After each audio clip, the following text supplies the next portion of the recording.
Welcome back, my darlings. For the 30 days of Dragon Paths here in September, we're going to be covering Dragon Alchemy today. And just a disclaimer here, my definition and understanding of Dragon Alchemy is going to be different than everybody else's.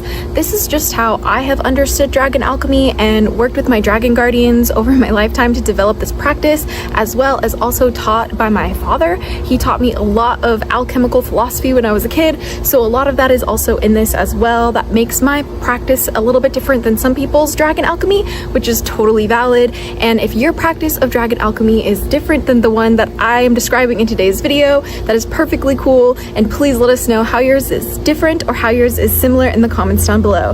You'll be able to find all the free resources for this video in the Hatchling Clan Discord server, detailed for you, but all of the links for the free resources on Patreon, my website, Discord, Mino, Facebook, Tumblr, Instagram, and all of it, okay, will be linked down below for you if you would like. But with all of that out of the way, we have 5 parts today for this video. We have the guide, we have the notes, we have the basics, we have the how all faiths interact with Dragon Alchemy, as well as my tips and tricks. So let's get into part 1 of this video, which is my Dragon Alchemy guide.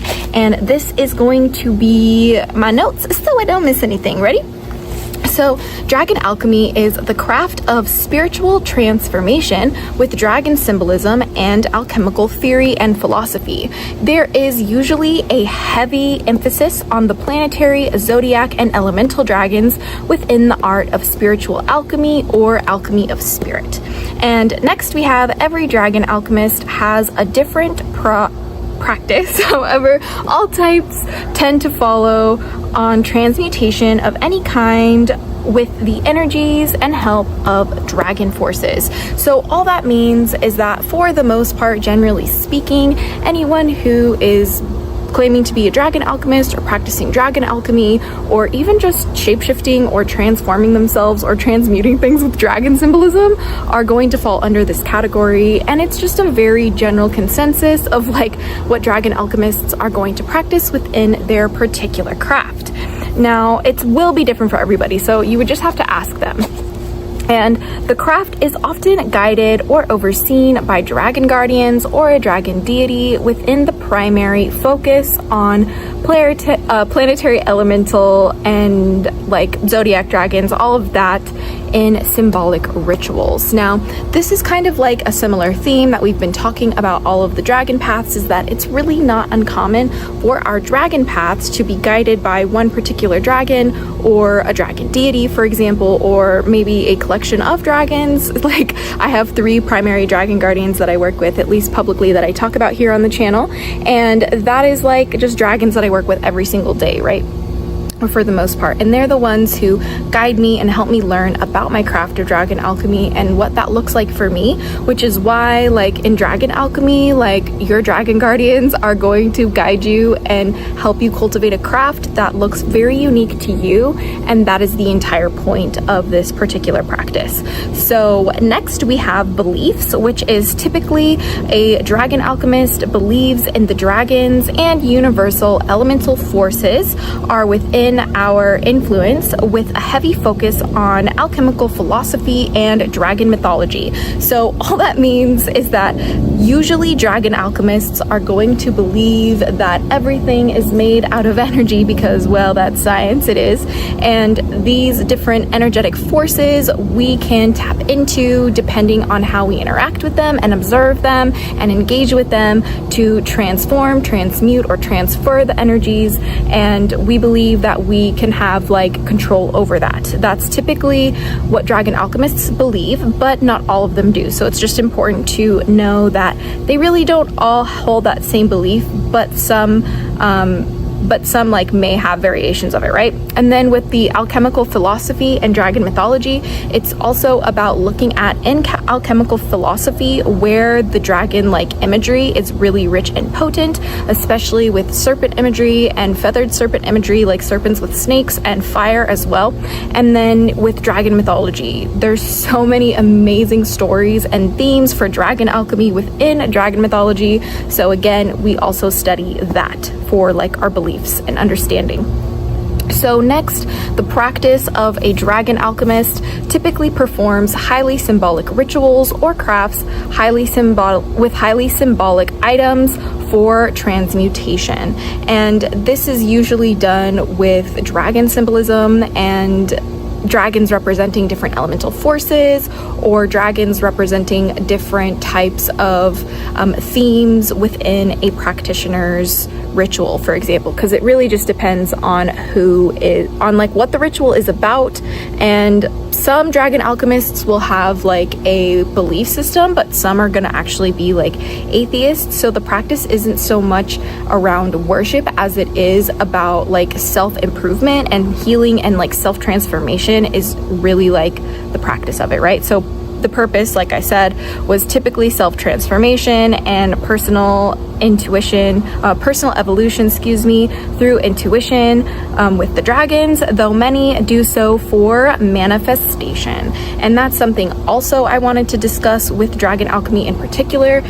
This is also sometimes understood as the path of the like dragon manifester, in the sense that when you gain an understanding of reality through dragon mythology and symbolism, as well as alchemical philosophy and symbolism and ideologies, you're going to start understanding reality in a little bit of a different way. And this is going to usually lead people to seek dragon alchemy as a form of manifesting things in their life, which is very common. And then lastly, we have how to start. So begin a study of dragon mythology and alchemical philosophy, then seek a dragon to connect with before beginning ritual experimentation. So dragon alchemy is very much like a experimental type of practice, simply because the majority of it is going to be it's going to be unverified personal gnosis universally. And all that means is like there is no tradition of like dragon alchemy. It's just the words that were mashed together and people trying to figure it out, because like in alchemy, right, like in alchemical philosophy, there's already just heavy dragon and serpent and chimera and like phoenix like symbolism and like imagery that are very potent and in symbolic relevance and like archetypal themes that also match dragon mythology. So this is kind of where that craft really took hold, and how we start is really different and unique for each dragon alchemist, but it's usually an initiation of self-transformation is how we begin. But next we have part 2. So I have my notes here for the dragon alchemy, and next is basically what my system of dragon alchemy is like, how it's different and how it's going to be unique compared to like other systems or other definitions outside of me, and how just like my personal dragons have taught me dragon alchemy and how it differs just from everybody else that I've seen discuss it. So here we have first, my systems of dragon alchemy is mostly based off of the 13 elemental dragons, the 13 planetary dragons, and the 13 zodiac dragons, where the majority of dragon alchemists will use the 9 draconic elements, the 12 zodiac dragons, and the 7 planetary dragons. And that is just the fundamental way that my craft differs. So I'm going to be working with the 13 elemental dragons that I'll be covering. I'll be covering the 13 elemental dragons, 13 planetary dragons, and the 13 zodiac dragons within this month, I believe, because working with them is also unique. But I will be doing more of an in-depth video on them, because it's just like way too much for me to get into that particular system within this video, because that would be like more so like those elemental systems like zoomed in, if you will. But that is just like the main thing that separates my version of dragon alchemy from other people that I've seen practicing it.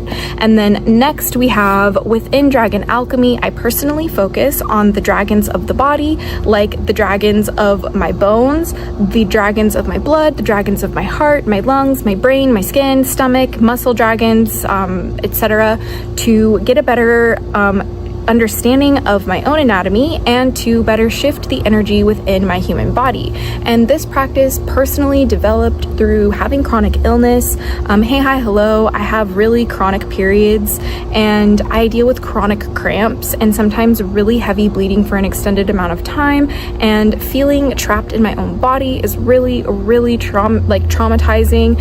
And with the help of dragon alchemy, as well as like on top of the regimen I use for like medication medication and stuff to help treat my pain, I would use this visualization with the dragons as like forces within my body that rule over the different like parts of my nervous system. And I'm more than happy to do a in-depth like guide on my like dragons of the body understanding, because it is how I sometimes shift the pain of my or the perception of my pain, I should say, into a little bit better, when it could be just me having a meltdown, and it's not always successful. This is a really hard practice, right? So that's just something that completely sets my personal system apart from any other system of dragon alchemy that I've encountered. And then next we have, there is a primary focus on the various forms of the dragons, from the lindworm to the hydra, as well as the anatomy of those dragons. So all that means is like the different forms of the dragons are going to be the different ways that they express themselves. So like I said, lindworm and hydra to name a few, but you will probably be most commonly familiar with like a western dragon and like a, not a frost dragon, but like a what am I trying to say?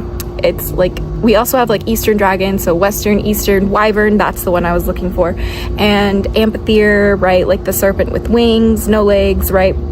And I also have a diagram of like all of like the dragon forms that a hatchling showed me. So I'll post that on my YouTube community page after this video goes live, because it is an amazing reference to have. So you'll definitely want to see that for all of the forms. And then I also study the anatomy of dragons, because how the body of a dragon works, and this is like totally prompted by Dragonology. I know, super shameless, right? But like when you look at the page of Dragonology, that's like the anatomy of a dragon, right? Like it's showing you like how they could like possibly like blow fire, how they fly, how this and that. And then there's also another documentary that's like a fictional documentary on YouTube. I think it's called The Last Dragon documentary.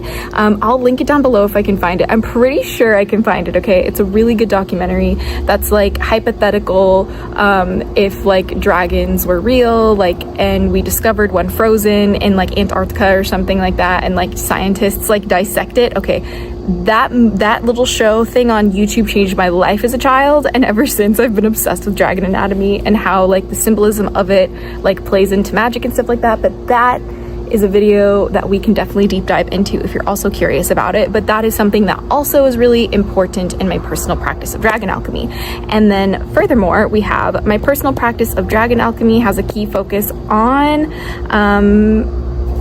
I really wish I could read my own writing sometimes. That's really embarrassing. On creating servitors and egregores. Glad I can read my own writing. Okay, so we say my personal practice of dragon alchemy has a key focus on creating servitors and egregores. And for those of you guys who don't know what that is, it's essentially creating thought forms or like spiritual entities. Some people believe they're spirits. I personally view them as like complex spells or sigils, but it's essentially where I create different dragon thought forms that I interact with that serve different purposes, and some I interact with on a personal level, and some I interact with other people and with like groups of people, and it just depends. Okay, so that is a huge focus on my personal practice of dragon alchemy, because I create these egregores and servitors with the dragon alchemy, and always Tiamat is always present when we do that. But again, I can do another video on that as well, all right?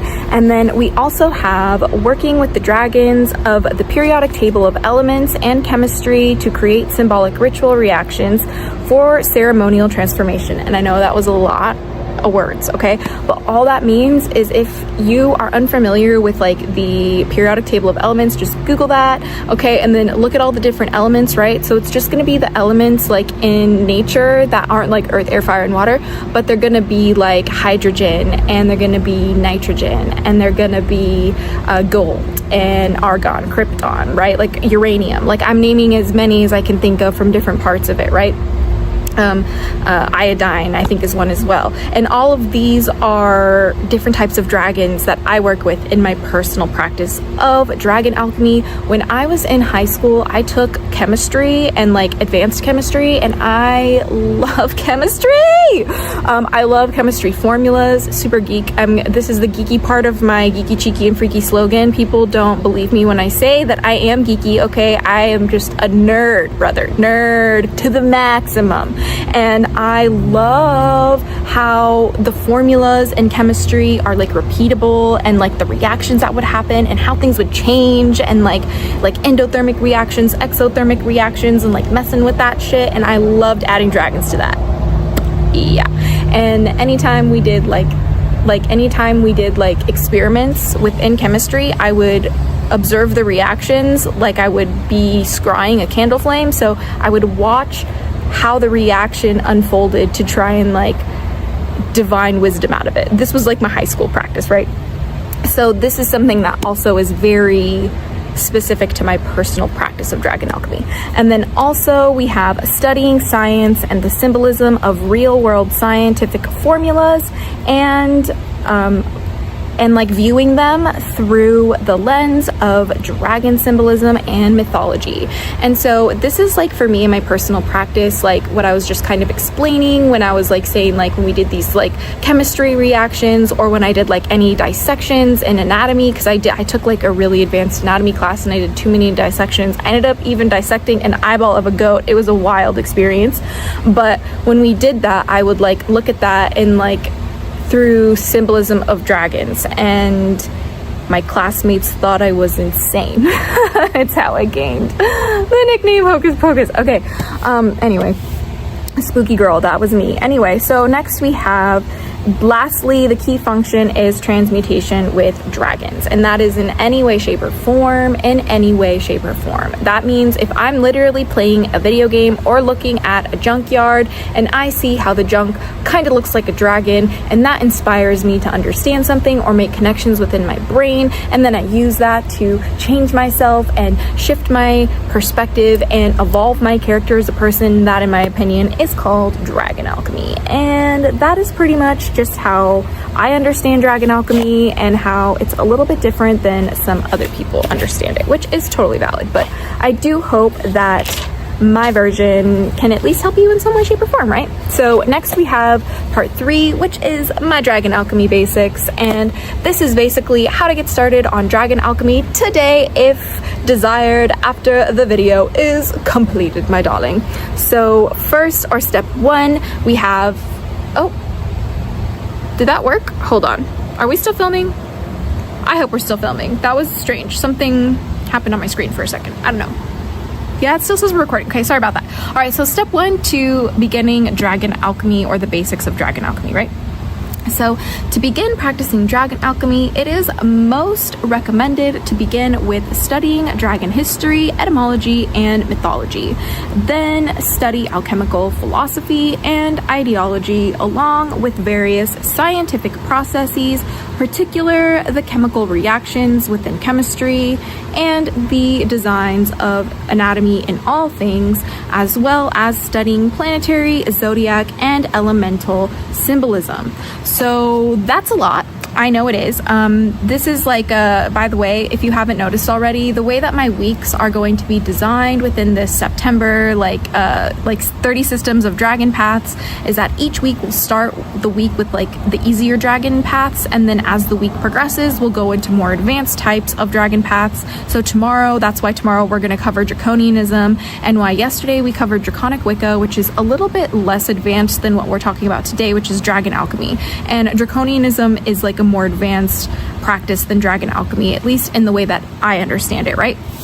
So that's why this way that we start dragon alchemy here in step 1 is incredibly like more like difficult, right? Like this first step 1, all this studying that's involved, all of this understanding, and this like really like information dense type of curriculum, it makes it really hard to consume really quickly. So this step 1 often takes people sometimes years, if not decades, to really grasp, right? And I know in my practice, even to this day, I'm still learning about dragons and mythology. I'm still learning about alchemical philosophy and like etymology of words, and like it's a never-ending practice. Like, this is going to be a lifetime dedication. Do you know what I mean? So that is kind of really important to study all of those things, because once we study those things and we understand those things, then we're going to be better equipped to cross-referencing them, seeing how they parallel, how they differ, how they play with each other, how the forces push and pull. And that is kind of what the foundation of Dragon Alchemy is in the first place. So step number 2 is begin with emotional alchemy. If you have no actual lived experience within alchemy, this is the art of transforming or transmuting and shape-shifting energies of the heart, or just feelings, right? So it's going to be like, if you're angry, we're going to try and do whatever we can to shift that anger to frustration. And then when we get to that frustration, we're going to do our best to shift that frustration with mild annoyance. And then we're going to try and shift that mild annoyance to bothered. And then we're going to try and shift that bothered to unbothered, right? And we gotta hold on.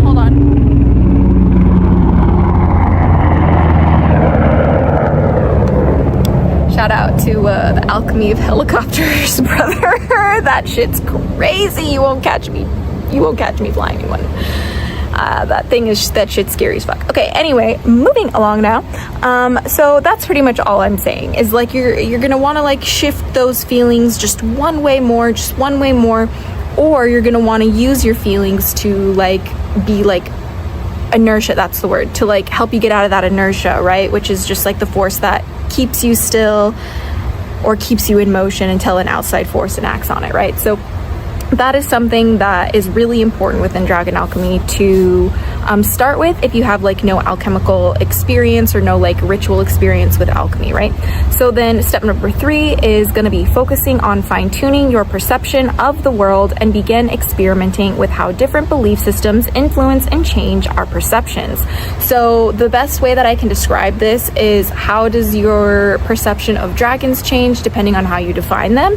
That is going to be the easiest way to complete like step 3 or understand step 3, right? So some people define like dragons as like just like prideful, right? And so then that really limits their experience of dragons, right? But some people, they'll say no, dragons are limitless, so now their experience of dragons is going to be quite different. Like, that is what I'm talking about, and how you perceive things in reality is like how we master the lens on our dragon eye. Okay, so moving along, we have step 4, building an alchemy lab altar for your spiritual transformation, and experimentation can help, but it is not needed, and not everybody's gonna really benefit from a like altar or an alchemy lab, but for some people it can really help them. I know for me, there's certain spells that I truly only consider like alchemy or part of like my draconianism, and I have a separate altar for like my dragon alchemy and my draconianism, and like I consider it like my dragon alchemy lab, which is just what I learned it from the like priestess who I studied under at the Castle at the Crossroads, which is a live stream I talked about meeting Hecate and how I got initiated into Wicca. It's a long story, but anyway, that is definitely step 4 if an altar will help you, or if an alchemy space will help you, but it's again not required, and could also be like in your inner realm, or it could be like a visualization technique of you like visualizing your alchemy lab. This is something that I did when I was younger and couldn't like afford all of like the materials that go on an alchemy lab, for example. Step number 5, we have engage with shifting energy within reality based on how you observe and present yourself to change the experience. So all that means, oh look, do you see it? I don't know if you saw that, but we had a dragonfly as well. So many wonderful things flying around us today. But anyway, so basically when it comes to this, it's about how do you hold energy and how do you present yourself, and how does that like change your reality's experience, right? Like when I walk into a room full of people I've never met before, and I walk in there with like closed body language, that is going to determine how the rest of them respond to me. Okay, this is like very advanced stuff. Okay, it's like very advanced magic.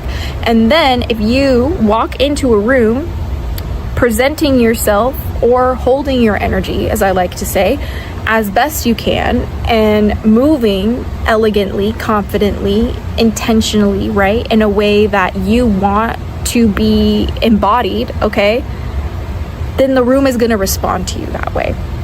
All right, so that means if I want to be treated a certain way, I'm going to show up that, like, playing that part, okay? Not everybody's going to agree with this. A lot of people are going to say, just be yourself. And that's great too. You can do whatever you like. But in the kind of work that I do in this world and the kind of things that I do in my life, it's I don't have that luxury of just being myself, okay? Like, people judge me very harshly and it costs me like a lot of money, okay? So we gotta work on that shape shifting, okay? To do the best that we can to not only help our clients, but to help our hatchlings. Amen. All right, and next we have number 6, begin experimenting with the 7 stages of spiritual alchemy mentioned in part 1 of this video. So I'm just gonna go over them really quick again. So, like, just in case, just to refresh our brain. But the 5 stages are calcination, dissolution, separation, conjunction, fermentation, distillation, and coagulation. So there's that, my darling. And lastly, we have number 7, develop a natural understanding of all experience to better hone your abilities to shapeshift them at will. So when you feel extreme emotions about reality one way or the other, like, I mean, like hatred or love, like, you are developing a dependence and an attachment to said thing in your reality, and that is going to limit your experience and ultimately stunt your growth.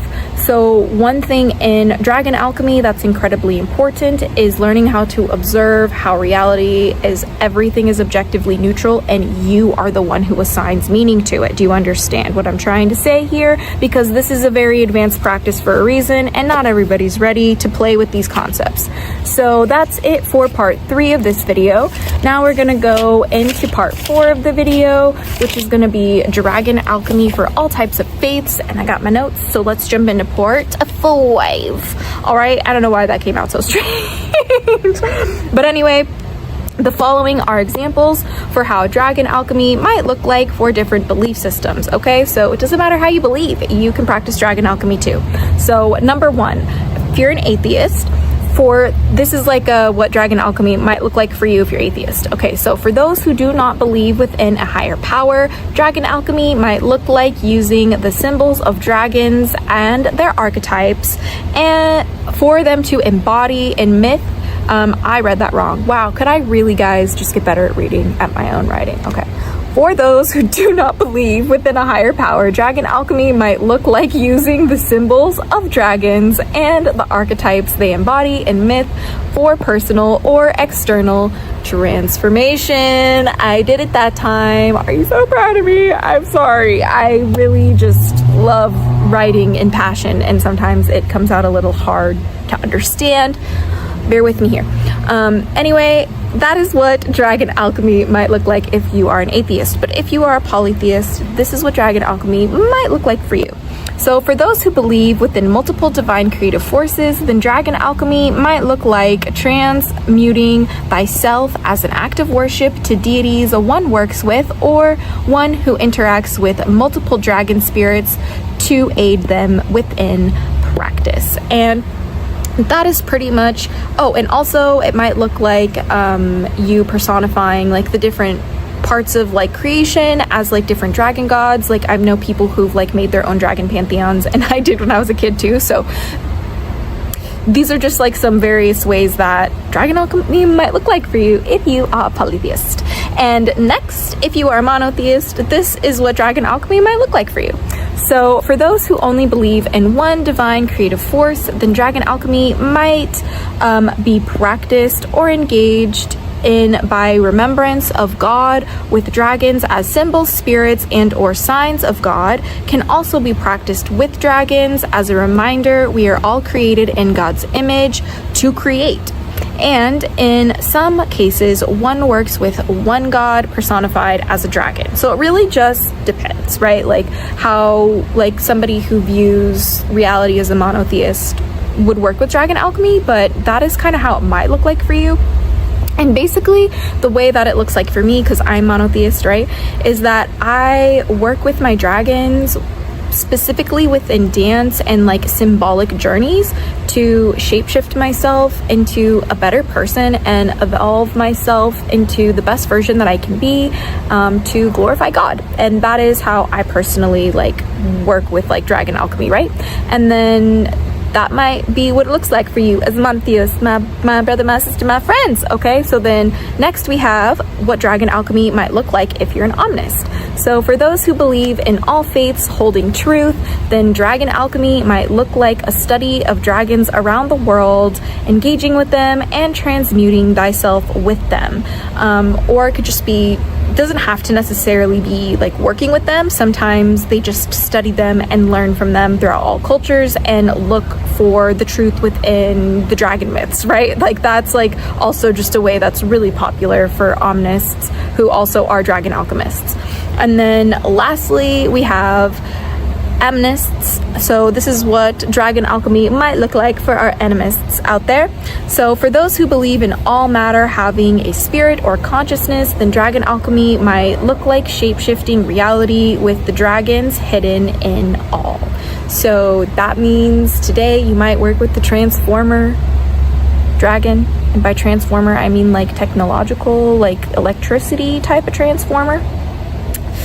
Yep, you might work with the light dragons, like I'm trying to show you the like lights that I have in my back, but you can't see them. Street light dragons, all right. Mailbox dragons, okay. You might work with the paint dragons. Shout out to the paint dragons. These are all just ways that an animist might work with, like the dragon spirits and everything. And they might work with like a ritual that has like a screw dragon and like a rug dragon and a rotten wood dragon and a ring dragon, and then work with those energies to transform and transmute themselves, and that's dragon alchemy. But if you're not sure what you believe in, that's totally okay, and definitely take your time with this, okay? Because like it's different for everybody and everybody's allowed to have their own practice, and it's not a rush to the finish line. Like take your time with this and discovering how you resonate and what you believe in, because that's the joy of this path, right? Like it's not about being perfect, it's about self-discovery and evolution. So lastly, we have my dragon alchemy tips here. And that is my best tips, tricks, and reminders for dragon alchemy, how to stay on the path and get back on. So the key to dragon alchemy resides within the eye and how one perceives this reality at any given moment. And I really can't emphasize this enough, that dragon alchemy's most important focus is the eye and how you perceive things and how you interact with that energy after you perceive it a certain way. And then next we have, remember that everything is just an energetic expression in various forms, and energy cannot be created nor destroyed, only transformed, transmuted, and transferred, and we can affect reality based on our connection to this energy and the energy we also have and embody. This is why I try to remind everybody that we are all one God, us, right? Like all of us are connected through that tether of energy, and this is why we all are in one energetic dance together as part of creation. That is just personally how I view things as a dragon alchemist. And then next we have, never forget that matter behaves when being observed, including your being. Therefore, the way you choose to practice, to perceive reality, practice your craft, and observe yourself in that process and in every day is everything. So really, how you choose to perceive things and how you choose to assign meanings to things that happen for you and words that you see and engage with and learn about, that is 110% the foundation of your life. That is what dragon alchemy you need to know if you're trying to stay on that path. And then next we have, just as the snake must shed their skin to grow, we too must shed our old forms to change. And that is a huge tip for everybody trying to stay on the path of dragon alchemy, is to really just remember how important and powerful and potent the snake shedding its own skin is, right? And then next we have, with a particular focus within Dragon Alchemy on the Ouroboros, Phoenix, and Chimera, it is critical to studying mythical creatures as alchemical expressions. This also includes like dragonfey mermaids, fairies, unicorns, and hybrids of all of them, right? So this is what I absolutely love, is because like when you start to really study the history of mythology in the sense of like fictitious creatures that are like the unicorn or the dragon, you'll see that they're often creatures made out of multiple creatures, so making them all chimeras. And at some point, all of the mythical creatures kind of like mash into one thing. It's very fascinating. I'm not trying to spoil your studies of dragon mythology, of course, but you're definitely going to want to learn more about chimeras, phoenixes, the Ouroboros, dragons, and how it all is interconnected as alchemical expressions of mythology. All right, moving forward, we have